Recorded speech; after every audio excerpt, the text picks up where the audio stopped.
सभी व्यूवर्स का एक बार फिर से स्वागत है। होप करता हूँ आप सब काफ़ी अच्छे होंगे और काफ़ी अच्छी तरीके से एंजॉय करेंगे हमारे चैनल के वीडियोस को। तो वैसे यूज़र्स जो नए हैं इस चैनल पे तो जाएं इस चैनल पर, देखें चैनल के सारे वीडियोस काफ़ी इंपॉर्टेंट होने वाले हैं। ठीक है, तो आज के इस एपिसोड में ये एक एक्सेल की वीबी एपिसोड है। इससे पिछले एपिसोड में हमने देखा था किस तरीके से हमने इफ़ एल्स स्टेटमेंट और फॉर लूप स्टेटमेंट को यूज़ किया था और उसके कुछ एग्जांपल्स देखे थे, जो कि एपिसोड नंबर 24 थे। तो आज की जो एपिसोड ये एपिसोड नंबर 25 है, जहाँ पे हम कुछ और भी स्टेटमेंट्स देखेंगे जो कि काफ़ी इंपॉर्टेंट होते हैं एक्सेल वीबीए के अंदर। तो आज के इस एपिसोड में हम देखेंगे सिंटैक्स यूज़ करेंगे सेलेक्ट केस स्टेटमेंट के, और उसके कुछ एग्जांपल्स को देखेंगे और क्रॉस चेक करेंगे किस तरीके से वो वर्क करता है और किस तरीके से हेल्पफुल होता है जब भी हमें कुछ इस तरीके की स्टेटमेंट्स की ज़रूरत होती है एक्सेल वीबीए के अंदर। ठीक है, तो बेसिकली सेलेक्ट केस स्टेटमेंट को यूज़ करने की जो एक्सप्रेशन होती है वो इस तरीके से होती है, जहाँ पे हमारे पास मल्टीपल इफ़ कंडीशंस होती है। ठीक है, इसको या तो आप मल्टीपल इफ़ एल्स कंडीशंस के थ्रू भी कर सकते हो, या फिर बेस्ट वे है कि आप उसको केस स्टेटमेंट के थ्रू भी अपने कंडीशंस को क्रॉस चेक करके और रिजल्ट्स को गेन कर सकते हो। ठीक है, तो इसकी जो बेसिकली सिंटेक्स होती है वो होती है सेलेक्ट केस और टेक्स्ट एक्सप्रेशन। ठीक है, जो भी आपने टेक्स्ट की एक्सप्रेशन दी है, सपोज दैट कि आपने उस एक्सप्रेशन को एज अ वेरिएबल यहाँ पे किसी भी एक पर्टिकुलर वेरिएबल में आपने स्टोर किया है, तो उस वेरिएबल की यहाँ पे नेम देनी पड़ेगी। ठीक है, उसके बाद फिर एक केस की एक्सप्रेशन लिस्ट होती है।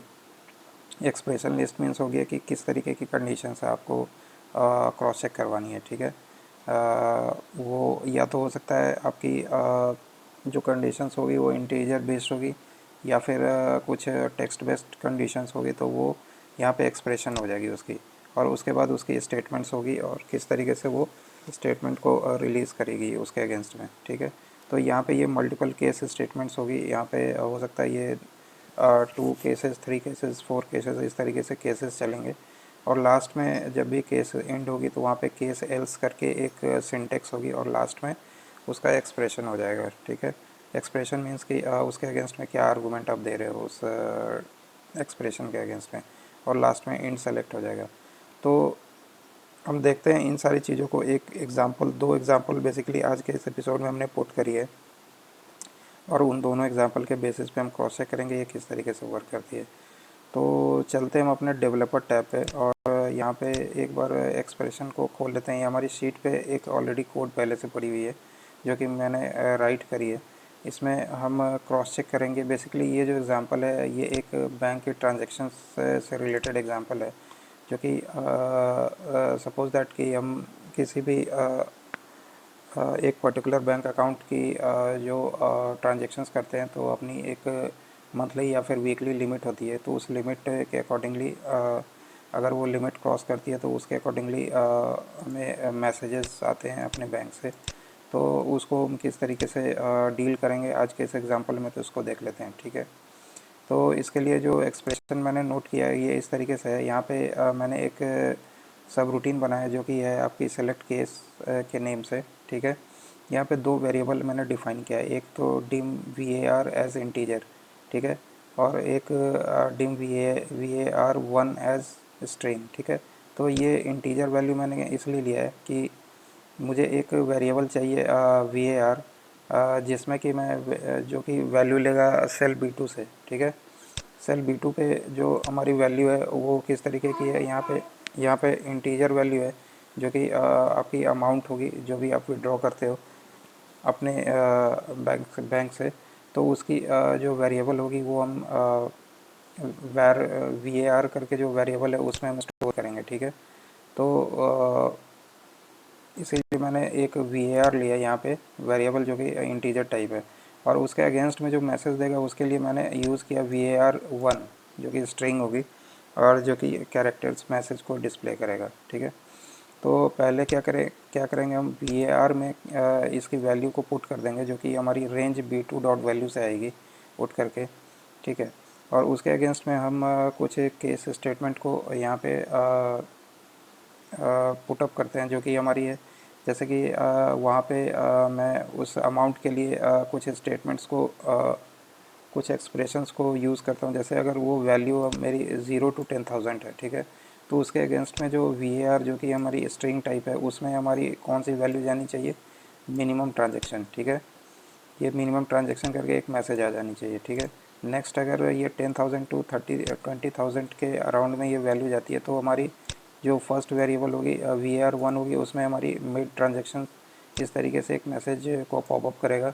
नेक्स्ट अगर केस एल्स, ठीक है, अगर इन दोनों के अलावा जो हमारी थर्ड केस होती है, यानी कि अगर 20,000 से ऊपर अगर लिमिट क्रॉस करती है तो उस केस में हमारी VAR1 में जो वैल्यू जाएगी वो हमारी जाएगी बियॉन्ड द गिवन लिमिट, ठीक है। यानी कि इस लिमिट जो भी आपकी डेली लिमिट है उसको वो क्रॉस कर रही है या फिर वीकली लिमिट को क्रॉस कर रही है, ठीक है। और उसके बाद इंड सेलेक्ट स्टेटमेंट को हम यहाँ पे क्लोज़ कर देंगे, ठीक है। क्लोज़ करने के बाद जो हमारी ये जो स्टेटमेंट्स के ये जो वेरिएबल VAR1 है जहाँ पे ये वैल्यूज़ स्टोर होगी, उसको हम डिस्प्ले कहाँ पे करेंगे, तो वो डिस्प्ले होगी हमारी एक्टिव सेल डॉट ऑफसेट 0,1, ठीक है। तो एक्टिव सेल जो हमारी होगी वो हमारी होगी B2, ठीक है। ये जो हमारी एक्टिव सेल है ये हमारी B2 पे रहेगी। तो B2 के नेक्स्ट में एक कॉलम के बाद वो 0,1 यानी कि 0 रो और फर्स्ट कॉलम पे ये मुझे मैसेज एवरी टाइम डिस्प्ले करेगा जब भी मैं इधर इनपुट करूँगा। तो अब ये हमारी एक तरीके की स्टेटमेंट है। यहाँ पे हम लास्ट में इसको एंड सब करके और इसको क्लोज़ कर देंगे। तो ये इस स्टेटमेंट को हम एक बार क्रॉस चेक कर लेते हैं अपने शीट पे। तो मैं यहाँ पे एक बार जाता हूँ अपने डेवलपर टैब पर और यहाँ पे एक इंसर्ट की ऑप्शन होती है। तो यहाँ से मैं एक कमांड बटन ड्रॉ कर देता हूँ इधर, ठीक है। तो मुझे बार बार F8 से रन नहीं करना पड़ेगा, मैं यहीं पे कमांड बटन को क्लिक करके और यहीं से अपने कंडीशंस को चेक कर सकता हूँ, ठीक है। तो यहाँ पे मैंने जो हमारी फर्स्ट फंक्शन थी उसको मैंने सेलेक्ट कर लिया और इसको ओके कर दिया, ठीक है।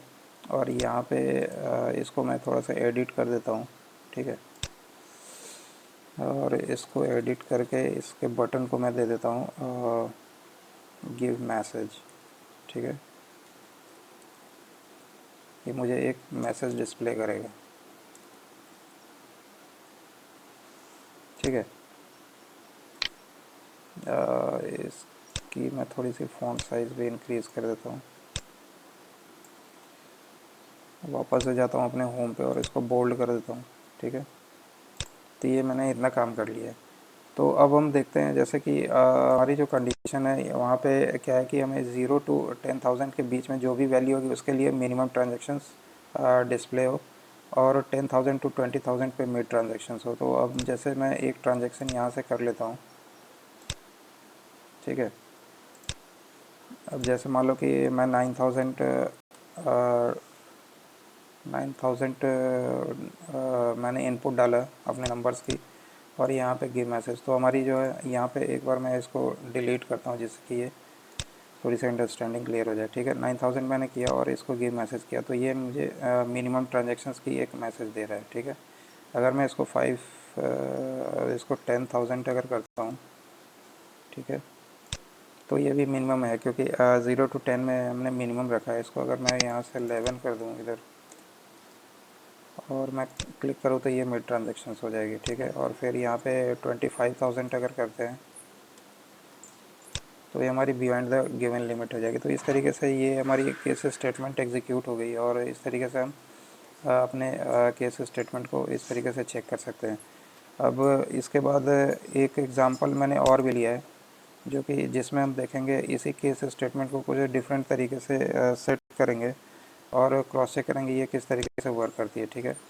तो हम चलते हैं अपने C2 पे और C2 पे एक स्टेटमेंट हमने पुट करी है जो कि हम इसको क्रॉस चेक करेंगे यूजिंग इनपुट बॉक्स, ठीक है। यहाँ पे मुझे एक मैसेज को डिस्प्ले करेगा और जितने बार भी मैं वो नंबर डालूँगा उसके अगेंस्ट में मुझे एक मैसेज डिस्प्ले करेगा। तो यहाँ पे बेसिकली होता क्या है, तो यहाँ पे मैंने क्या किया, डिम VAR1 एज इंटीजर लिया। यहाँ पे एक वेरिएबल मैंने डिफ़ाइन किया है जो कि ये एक इंटीजर टाइप है और वेरिएबल 1 में जो वैल्यू जाएगी वो हमारी इनपुट बॉक्स के थ्रू जाएगी, ठीक है। तो एक इनपुट बॉक्स के लिए सिंटेक्स जो होती है वो इनपुट बॉक्स और स्मॉल ब्रैकेट के अंदर इन्वर्टेड कॉमा के अंदर मैंने वो वैल्यू डाल दी, यानी कि इंटर द मंथ नंबर, यानी कि ये हमें एक मंथ नंबर को इंटर करनी है। और सेलेक्ट केस के बाद मैंने इस वेरिएबल को यहाँ पे डाल दिया है और इसी वेरिएबल पे ये सारी केस जो है हमारी चेक होगी, ठीक है। तो फर्स्ट केस जो होगी केस 1 और कोलन लगाया है, तो केस 1 के लिए क्या होगा कि मैसेज बॉक्स हमें देगा जैसे ही हमारी वेरिएबल 1 में जैसे ही हम एक वैल्यू डालते हैं, सपोज दैट फर्स्ट नंबर 1 डालते हैं, ठीक है, तो उसके अगेंस्ट में हमारी जो केस होगी केस जो होगी वेरिएबल 1 की वो चेक होगी हमारी। और फर्स्ट केस जो कि वहाँ पे मैसेज बॉक्स डालेगा द गिवन नंबर इज़ जनवरी, ठीक है। यानी कि अगर मेरी मंथ 1 होती है तो उसके अगेंस्ट में मुझे जनवरी देगा, 2 होती है तो उसके अगेंस्ट में मुझे मैसेज बॉक्स में फैब देगा। इसी तरीके से गोइंग फॉरवर्ड अगर 12 होती है तो वो मुझे दिसंबर मंथ डिस्प्ले करेगा। अगर ये सारी कंडीशंस नहीं होती, यानी कि यूज़र इसके अलावा भी कुछ और अदर नंबर्स को इनपुट करता है, तो उसके केस में मुझे वो क्या देगा, case else message box invalid month, ठीक है, वो मुझे इनवैलिड मंथ को डिस्प्ले करेगा। तो ये सिंपल ही है, इसको मैंने एज अ सिंपल ही रखा है जिससे कि आपके अंडरस्टैंडिंग के लिए काफ़ी इजी हो जाए, ठीक है। तो यानी कि केस 1 से मैंने स्टार्ट किया और केस 12 तक लिया। ये 1 से लेकर 12 तक जो है ये मंथ्स के नंबर्स हैं, ठीक है, और उसके अकॉर्डिंगली ये मुझे मैसेज डिस्प्ले करेगा, ठीक है, एवरी टाइम। तो अब इसको चलते हैं, अब देखते हैं अपने सेकंड वाले शीट पे, ठीक है। ये मेरी शीट 2 है। तो यहाँ पे मैंने कमांड बटन लिया और इस पर मैंने हाइपरलिंक कर दिया अपने सेकंड वाले मैक्रो को, ठीक है। असाइन मैक्रो जो हमारी जो ये हमारी शीट 2 जो हमने शीट 2 वाली जो मैक्रो एक कोड करी है उसी को मैंने यहाँ पे असाइन कर दिया है। अब यहाँ पे सबसे पहले क्या करते हैं, क्लिक करते हैं अपने इंटर मंथ पे, ठीक है। तो जैसे ही मैंने इंटर मंथ किया तो ये मुझे मैसेज बॉक्स डिस्प्ले करा जहाँ पे मुझे इंटर द मंथ नंबर यहाँ पे डालना है, ठीक है। तो मैं जैसे मान लो कि मंथ नंबर 2 डालता हूँ, ठीक है, तो उसके अगेंस्ट में ये मैसेज दे रहा है the given month is February, ठीक है। नेक्स्ट अगर मैं दूसरा देखता हूँ, अगर 5 करता हूँ और इसको ओके करता हूँ तो ये मुझे द गिवन मंथ इज़ मे इस तरीके से मुझे डिस्प्ले कर रहा है, ठीक है। अगर यहाँ पे 12 डालते हैं तो इसके अगेंस्ट में ये मुझे द गिवन मंथ इज़ दिसंबर।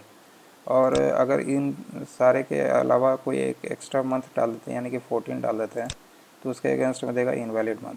तो इस तरीके से ये केस स्टेटमेंट एग्जीक्यूट हो गई और वो एज अ मैसेज बॉक्स मुझे उसकी आउटपुट जो है डिस्प्ले हो गई। इसको एज अ मैसेज बॉक्स भी कर सकते हो, या फिर अगर वैल्यू आपको किसी पर्टिकुलर सेल पे वो डिस्प्ले करवानी हो तो वो भी आप कर सकते हो, ठीक है। तो उसके लिए आपको फिर रेंज लेनी पड़ेगी और उस रेंज में उस वैल्यू को स्टोर करवाना पड़ेगा, ठीक है। तो वो आप देख सकते हो। जैसा कि मैंने फर्स्ट एग्जांपल जो लिया है, इसी एग्जांपल के बेसिस पे आप इसको एक बार प्रैक्टिस करना और देखना ये किस तरीके से वर्क करता है। तो होप करता हूँ आज की ये एग्जांपल्स आपके लिए काफ़ी हेल्पफुल होगी और आपको इम्प्लीमेंट करोगे अपने किसी भी केस स्टेटमेंट्स के लिए, या फिर कभी भी किसी भी कंडीशंस को इफ़ एल्स टाइप की अगर कोई कंडीशंस आ रही है तो उसको क्रॉस चेक करने के लिए आप यूज़ करोगे इन सारी चीज़ों को। तो होप करता हूँ आज की ये एपिसोड यूज़फुल रही होगी। So thank you so much, मिलते हैं नेक्स्ट एपिसोड में कुछ नए टॉपिक्स के साथ। Have a nice day.